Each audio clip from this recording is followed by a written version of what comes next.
Les petits loukoums, ça vous va bien les petits loukoums, c'est bon, c'est sucré et puis c'est un petit peu dodu. Je vous emmène parce que je dois absolument me présenter. Il faut bien que je finisse par me présenter ici. J'ai jamais fait. Alors moi c'est Léa, je suis arrivée sur Instagram en 2019 avec un début de bilan de compétences et 0 plan de carrière. Mon projet, c'était assez flou. À part montrer ma vie en chantier, au sens propre comme au figuré, j'étais complètement paumée post-maternité et j'ai eu cette idée un peu folle, faire de mon compte Insta une sorte de télé-réalité artisanale de ma réorientation. 24 à me suivre sans aucun contenu, merci beaucoup, je crois que je vais lancer un jeu concours. C'était un journal de bord en story, jour après jour, un vrai feuilleton, où je rénovais ma première maison pendant que j'apprenais à m'occuper d'un bébé et de moi-même.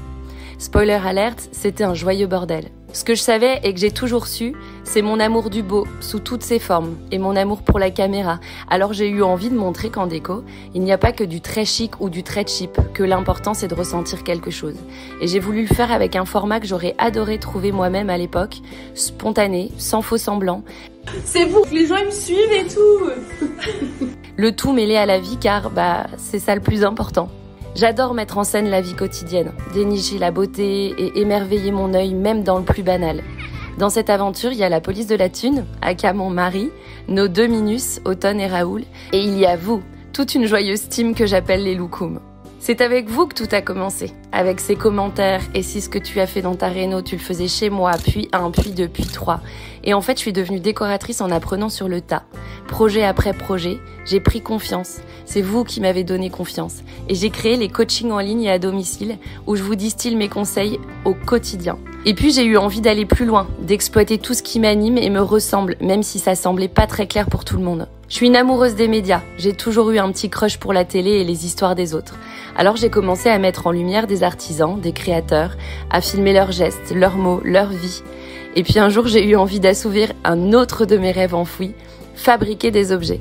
Avec mes mains à la base, mais bon, je me suis vite rendu compte que mes mains étaient pas hyper habiles. Ça va plaire ma petite police de la thune, il va rentrer ce soir, il va me dire mais qu'est-ce que t'as fait? Mais ma tête, elle déborde d'idées. Et c'est là que j'ai réalisé que mon vrai talent là-dedans, c'était d'imaginer. En 2024, je m'associe à la femme de l'ombre qui m'a rejointe pour m'aider à structurer et développer cette idée folle. Ensemble, on développe une marque de déco où chaque objet a une histoire. Des gris-gris, des trésors singuliers, des morceaux de poésie du quotidien, une sélection décomplexée que l'on retrouve sur notre e-shop. Aujourd'hui, je continue de dénicher le beau là où on ne l'attend pas toujours, à ma façon, avec un peu d'humour, beaucoup de cœur et de l'audace, parce que je suis persuadée qu'on peut pratiquer ce beau métier sans se prendre trop au sérieux. Alors merci de me suivre, et c'est que le début. Dis donc, vous aviez plein de trucs à me demander en fait.